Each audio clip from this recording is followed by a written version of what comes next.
Assalamualaikum warahmatullahi wabarakatuh. Jamaah kita yang dimuliakan Allah Ta'ala, sambil berzikir dalam hati kita masing-masing setelah selesai sholat, kita lanjutkan kembali.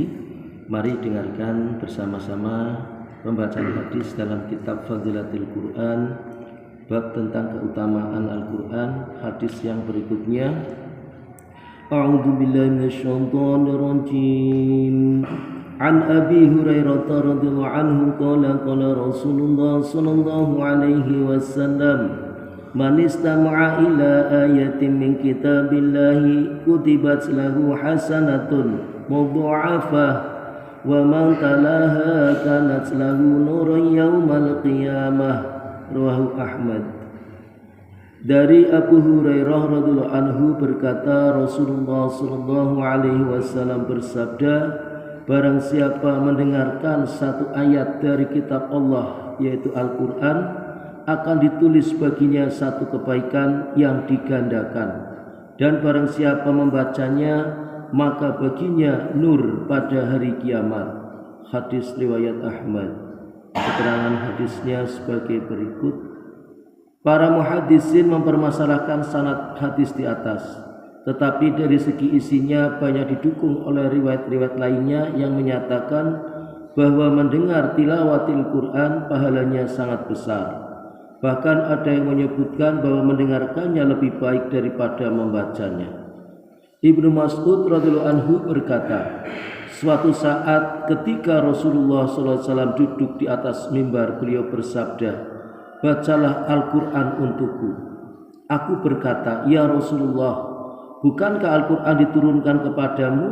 Mengapa aku membacakannya untukmu? Beliau sallallahu alaihi wasallam bersabda, hatiku ingin mendengarnya. Lalu Ibnu Mas'ud radhiyallahu anhu membacakannya kepada Nabi sallallahu alaihi wasallam, dan terlihat air mata Nabi sallallahu alaihi wasallam menetes membasahi pipinya.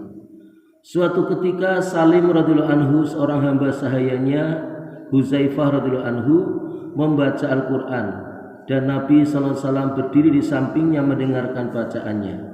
Nabi SAW juga pernah mendengar bacaan Al-Quran dari Abu Musa al-Ash'ari radhiyallahu anhu dan memuji bacaannya.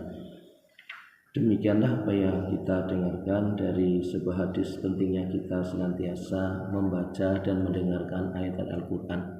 Sangat bagus sekali kita awali hari-hari kita dan waktu-waktu senggang kita dengan membaca Al-Quran, baik di rumah, di kantor, di pasar, dimanapun ya. Yang penting di tempat yang suci, di tempat yang tidak kotor.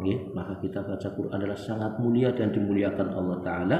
Bahkan yang mendengarkannya pun akan mendapatkan rahmat dan kebaikan yang digandakan oleh Allah Subhanahu wa Ta'ala. Sebagaimana ayat Al-Quran, wa idza quri'al Qur'anu fastami'u lahu wa ansitu la'allakum turhamun. Apabila dibacakan ayat Al-Quran, maka dengarkanlah, maka sungguhnya Allah akan memberikan rahmat kepadamu. Mudah-mudahan kita semua menjadi hamba Allah yang senantiasa selalu berhubungan dengan Al-Quran, dan kita niatkan kita bentuk halaqah Quran di rumah-rumah kita masing-masing. Monggo, jadi di waktu-waktu yang ditentukan, maghrib atau isya misalnya, kumpulkan keluarga, kita baca Al-Quran bersama-sama, secara berhalaqah, maka insya Allah akan mendapatkan kemuliaan dan kelebihan, dan itulah baiti jannati insya Allah. Demikian, dan mari kita amalkan dan sampaikan kepada saudara kita yang lain. Kita tutup bersama dengan doa kafaratul majlis. Subhanallah wa bihamdi, subhanakallah wa bihamdika, asyhadu an la ilaha illa anta, astaghfiruka wa atubu ilaik. Assalamualaikum warahmatullahi wabarakatuh.